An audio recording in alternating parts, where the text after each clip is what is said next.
안녕하세요. 금융시사를 알려주는 남자 유세종입니다. 안녕하세요. 금융꿈나무 장보미입니다. 세종님, 오늘 만나볼 주제는 무엇인가요? 오늘은 금융계의 제왕 제이미 다이먼에 대해 알아보도록 하겠습니다. 제이미 다이먼은 JP 모건 체이즈를 어떻게 세계 최대 규모의 은행으로 만들었는지 살펴보도록 하겠습니다. 흥미롭습니다. 제가 사실 미국 은행에 대해 아는 게 많지 않은데요. 그럼에도 불구하고 제이미 다이먼이라는 이름은 굉장히 익숙하네요.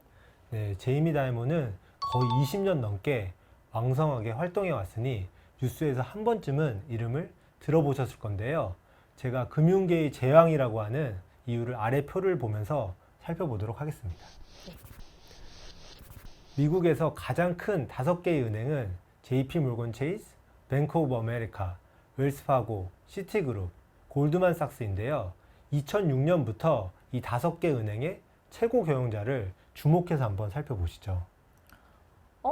다른 은행들은 최고 경영자가 계속 바뀌는데 2006년부터 JP모건 체이스는 꾸준히 다이먼이 최고 경영자로 자리를 지키고 있네요. 네, 상상은 안 가시겠지만 제가 대학생일 때부터 다이먼은 JP 모건 체이즈의 CEO였습니다.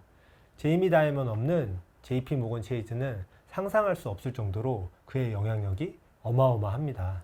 그렇군요. 그런데 듣다 보니까요. 제이미 다이먼이 JP모건 체이스를 성장시킨 배경보다 먼저 궁금한 게 있어요.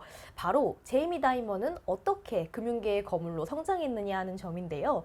제이미 다이먼은 신입 시절부터 JP모건 체이스에서 일했던 건가요? 이 다이먼 같은 경우에는 공채로 들어온 선골은 아니고요. 진골 출신입니다. 네. 이 다이먼의 이력 사항을 함께 보실까요? 엄청 화려한데요. 온갖 은행이 다 적혀 있네요. 그쵸. 금융계의 재앙인데 이 정도 이력은 돼야죠. 다이먼은 아메리카 익스프레스, 시티그룹, 뱅크원을 거쳐서 JP 모건 체이즈에 들어왔습니다. 그 과정에서 자신만의 전략을 고도화했습니다. 특히 은행의 관점에서 어떤 리스크가 안전하고 어떤 리스크가 안전하지 않은지에 대해서 고민하면서 높은 수익률을 달성하면서도 안정적으로 리스크를 관리했습니다.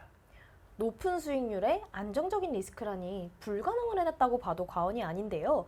제이미 다이먼은 어떻게 이 어려운 걸 해낼 수 있었던 건가요? 그 비밀의 핵심은 JP 모건과 그리고 제이미 다이먼의 핵심 전략인 위험 관리 전략, 포트리스 밸런스 시트입니다. 요새 대차 대조표 또는 무적의 대차 대조표라고 할 수 있습니다. 포트리스 대차 대조표요? 이름이 좀 어려운데요. 자세한 설명이 필요할 것 같습니다.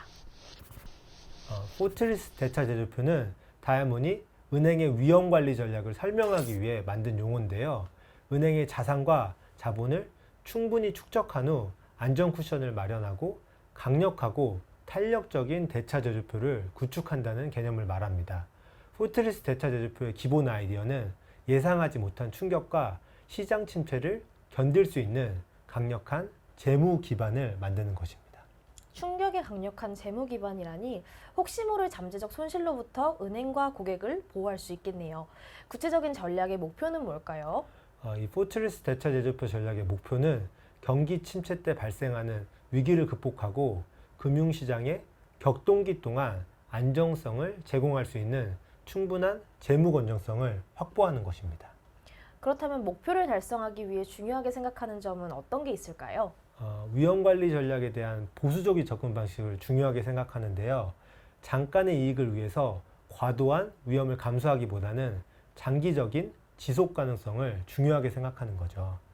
이해를 돕기 위해 일반 은행과 다이아몬의 포트리스 대차 대조표를 비교해 보도록 하겠습니다. 영상을 통한 이해 좋습니다. 일반 은행의 대차 대조표를 도식화하면 이런 모양일 것입니다. 일반적인 은행은 규제 요구사항 수준의 자본금을 마련하고 공격적으로 투자하고 단기적인 이익에 집착하는 경향이 있습니다. 그렇다면 다이먼의 전략은 어떻게 다른가요? 다이먼의 경우는 요새 주변에 해지를 하나 더 파고요. 그리고 성곽을 올리고 경계병을 배치해서 일반 은행과 달리 안정성을 높이는 방식을 추구했습니다. 뭔가 다르게 생겼는데 확실히 제이미 다이먼의 성이 튼튼해 보이네요. 어떤 게 또 독보적으로 가장 다를까요? 다른 은행들과는 달리 다이아몬이 이끄는 JP모건 체이스는 이번 분기, 내년 분기에 크게 신경을 쓰지 않습니다. 그것보다는 다이아몬은 장기적으로 그리고 안정적으로 회사가 수익을 낼 수 있는지에 대해서 더 고민을 하고 신경을 쓴다고 합니다. 그렇군요.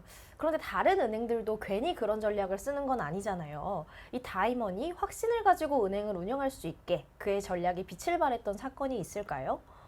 이 다이아몬의 포트리스 대차 제조표는 2008년 세계 금융위기 때 빛을 발했습니다. 이때 베어 스턴즈와 워싱턴 뮤추얼이 망가지자 미국 FDIC는 이 두 개의 금융기관에 대한 입찰을 진행했는데요. 안정적인 재무 구조와 풍부한 유동성을 가지고 있던 JP모건 체이스는 이 금융기관들을 인수해서 성장을 가속화할 수 있었습니다. 모두가 위기를 겪고 있을 때 건재한 모습으로 몸집을 키웠네요. 네, 어려운 상황이었기 때문에 동시에 미국 정부를 지원한 금융기관이라는 명예 역시 얻을 수 있었습니다. 뿐만 아니라 워싱턴 뮤추얼 파산은 미국 역사상 가장 큰 은행 파산 사태였습니다.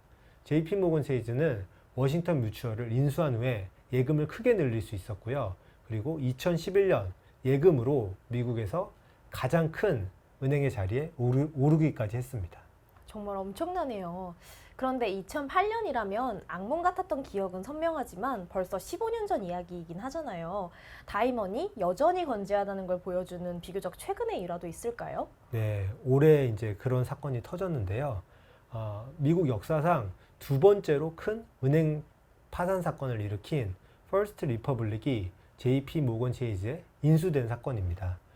퍼스트 리퍼블릭 같은 경우에 3월 말 기준 자산이 312조였습니다.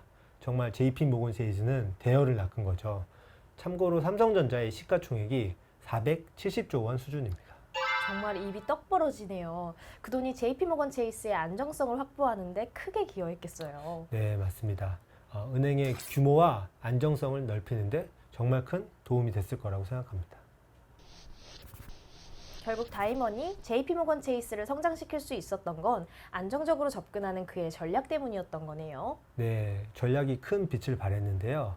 이 전략의 차이가 엄청난 성과 차이를 만듭니다. 우리나라 금융산업에서도 혁신적인 전략으로 금융기관을 운영해서 성과를 만들어내는 사례가 많아지기를 기대해 봅니다.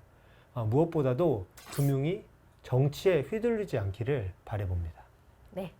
오늘은 오랜 시간 JP모건 체이스를 지키고 있는 제이미 다이먼이 은행을 성장시킨 전략에 대한 이야기 들려드렸습니다. 도움이 되셨다면 앞으로도 많은 관심 부탁드리겠습니다. 네, 지금까지 금융시사를 읽어주는 남자 유세종 금융시사 꿈나무 장봄이었습니다. 감사합니다. 감사합니다.